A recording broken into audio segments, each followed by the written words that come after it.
こんにちは、しずくと申します。秋も深まったので、冬支度をテーマに、秋の森のバンビをアレンジ塗り絵で描いてみました。実りの秋の帰り道、道草してたくさん食べるトンスケをバンビがお手伝いしているようなイメージに仕上がったと思います。今回は見開きページでボリューミーだったので、楽に作業できるように、久しぶりにポンキーペンシル、白を合わせた13色で混色を楽しみながら塗りました。拙い塗り絵ですが、今回も楽しく塗れました。もしご興味がありましたら、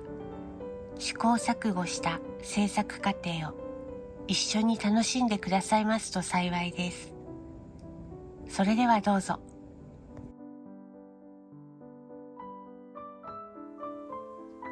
今回挑戦する作品はこちら、見開きのバンビです。見開きページは久しぶりに塗るので、結構時間もかかると思うので、今回使用する画材はこちらです。ポンキーペンシル。もう3年ぶりぐらいに出してきました。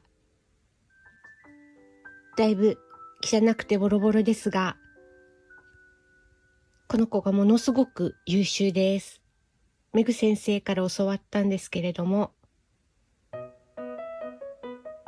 大きい面積を塗るときは早く塗れるし綺麗に塗れるので、12色プラス白1色で13色しかないんですけれども、混色しながら、例えば下塗りにざっくりと使用して、その上から色鉛筆で繊細な色をのせていくとか、そんな使い方もできると思います。ちなみにこちらが私が初めてポンキーペンシルで塗った作品です。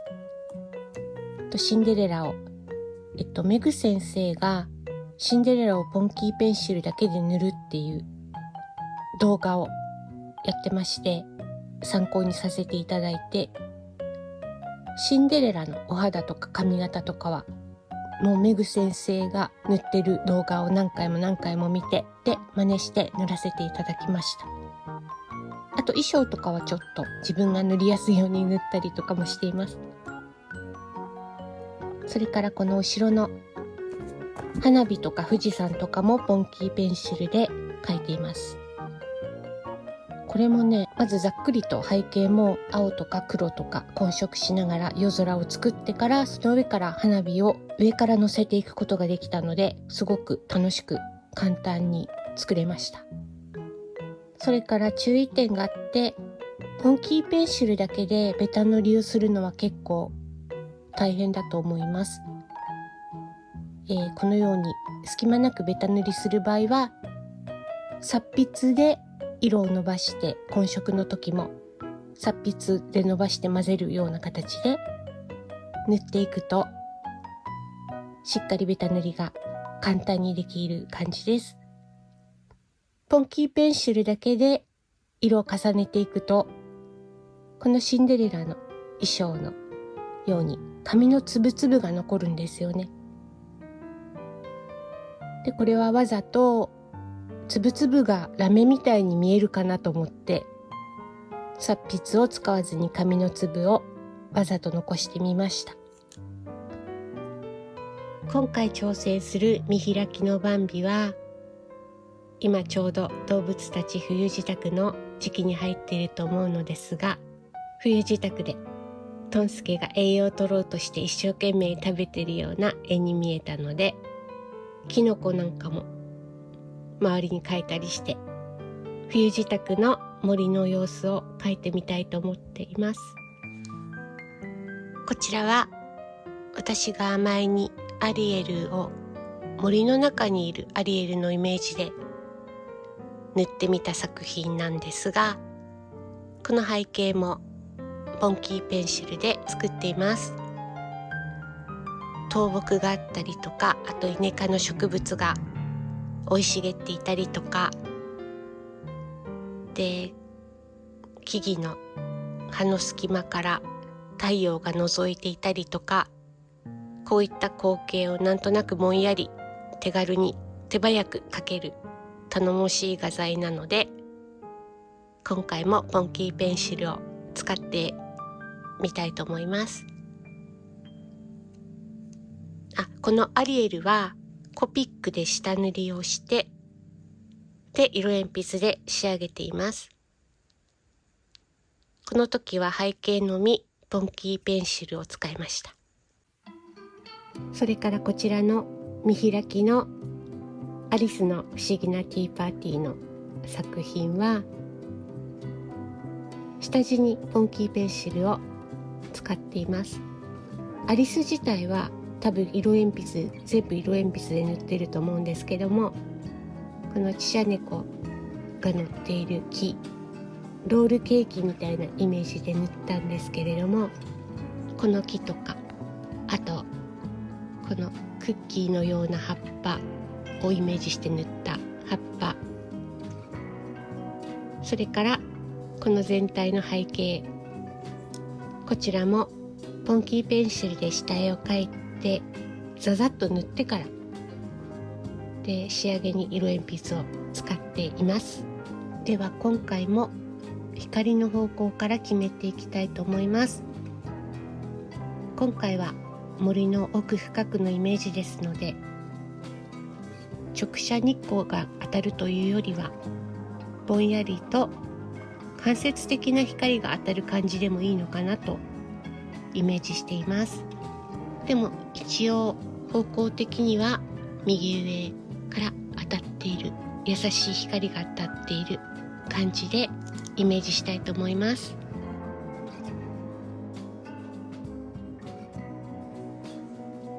はい、まずは紫でざっくりと影を塗りました。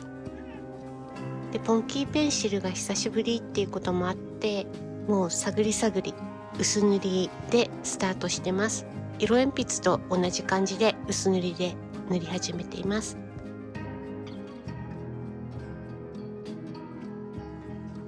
ピンクと茶色でさらに影を付け出しました。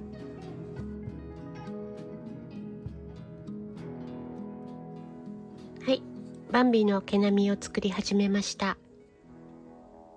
バンビの毛並み一番濃いところはこのような色で混色しています。でトンスケの方は灰色の毛並みのところに水色を薄く塗って、でベージュの毛並みのところにはオレンジを薄く塗っています。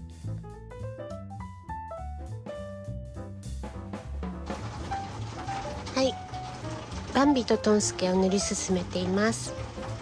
でバンビのお顔とか手足の薄茶色はこちらの色で混色しています。それからバンビの耳の中の色は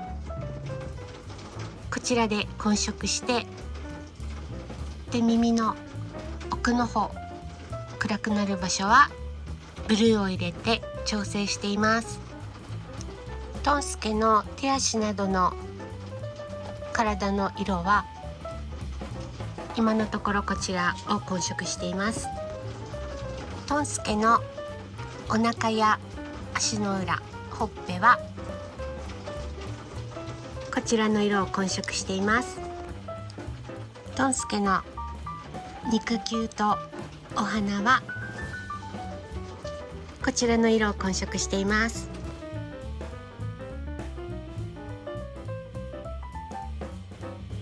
バンビの目の周りや体の内側の一番薄い色は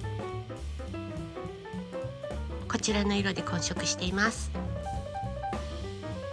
バンビのひづめにはこちらの色で混色しています。トンスケのふわふわの毛並みは今のところこちらの色を使用して消しゴムで消したりやり直したりを繰り返して、とりあえずあまりうまくできなかったんですけど、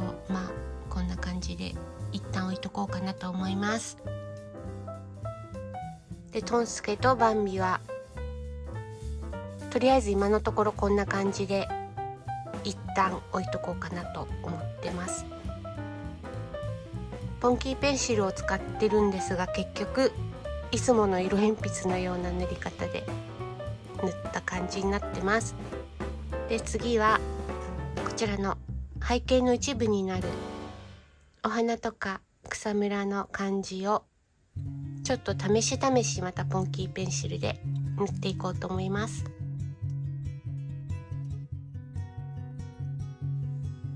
バンビたちの足元の草むら、まずは青で緑が濃くなりそうなところを塗りました。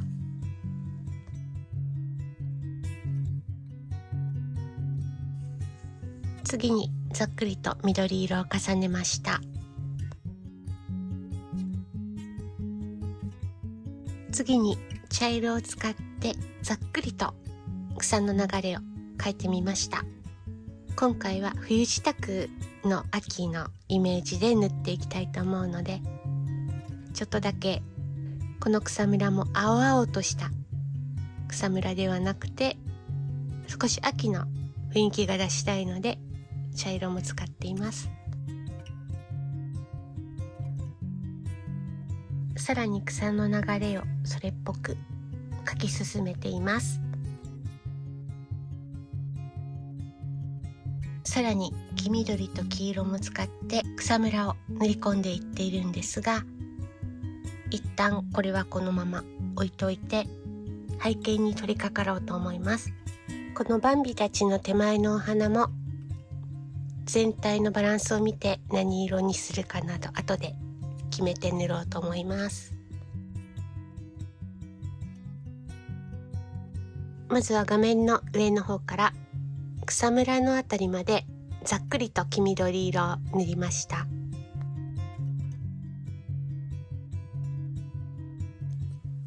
はい、同じく草むらのあたりまで黄色を今度は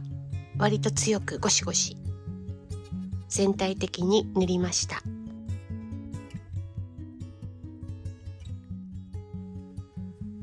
次に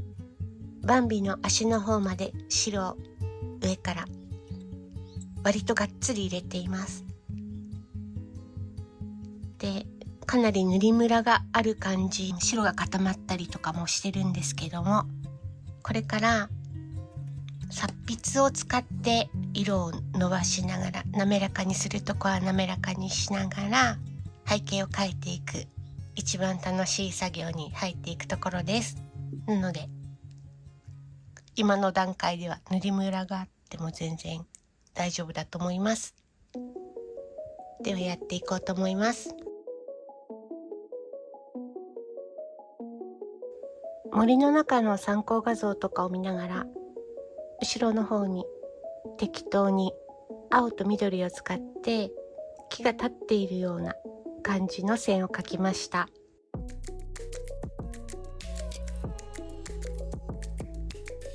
はい、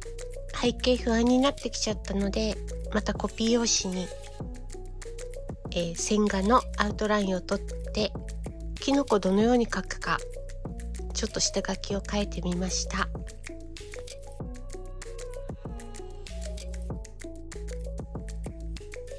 コピー用紙に下書きしたもので、キノコはだいたい両端に配置しようと決めたので、真ん中は下草がある感じにしようかなと思い、ブルーで下草の影になる部分をちょっと描いてみました。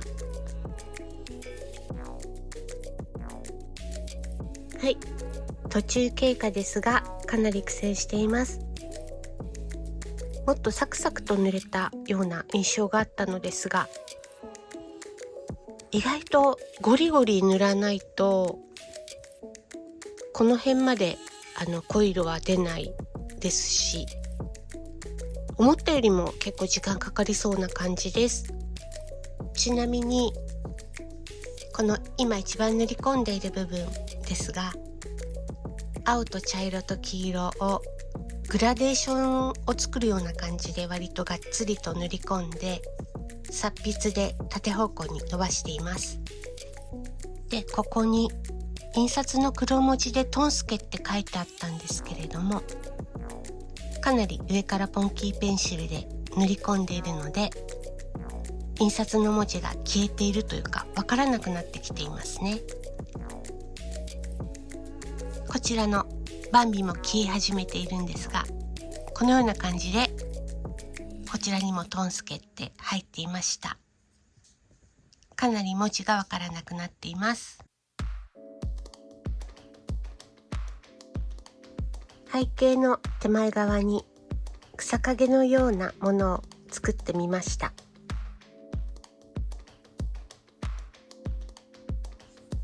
コピー用紙にイメージしていた感じでキノコを描いてみました。こちらが赤と茶色と黒を使って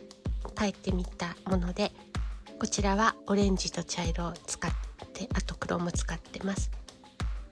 とこちらは紫とピンクをキノコの傘の部分に使っています。で、キノコのこの柄の部分は白を使ってます。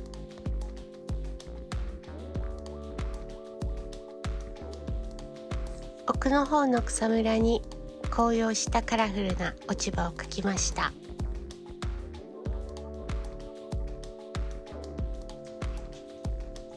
バンビたちの足元ですが、小川が流れている風にしたくてそれっぽく塗り始めました。で、こちらの今水面に使用している色はこんな感じです。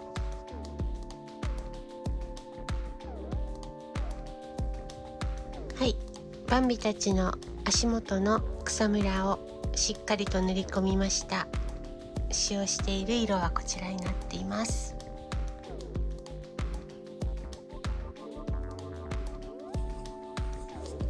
背景にざっくりと木立を描いて、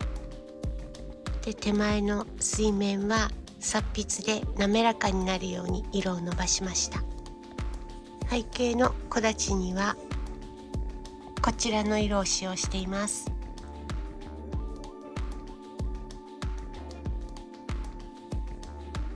バンビとトンスケを出来上がってきた背景の雰囲気に合わせてポップな感じに仕上げました。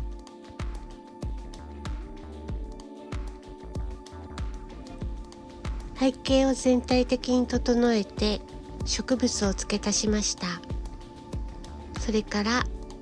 水面に夕日の光を反映させたりしました。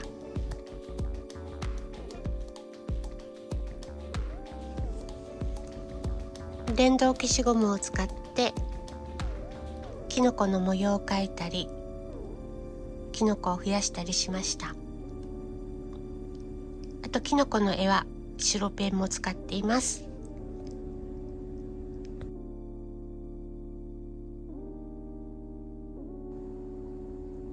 はい、手前のお花を混色しながらいろんな秋色を作って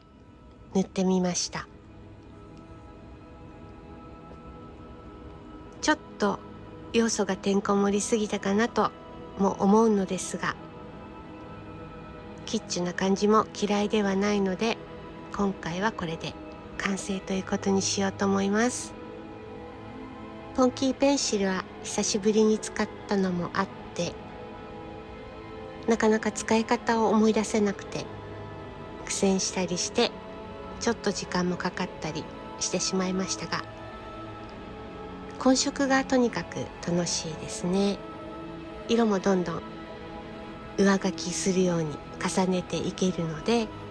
楽しく描けると思います。ただあまり重ね塗りしすぎると塗料が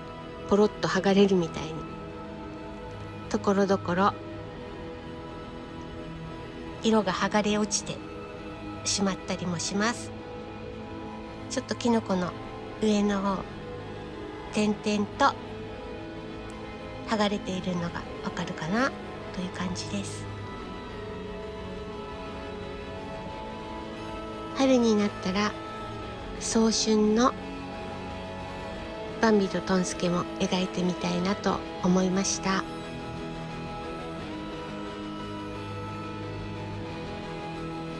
はい、こちらは今回のビフォーアフターです。映画線まで下が今回塗り上げたものです。それでは最後までご視聴いただきましてありがとうございました。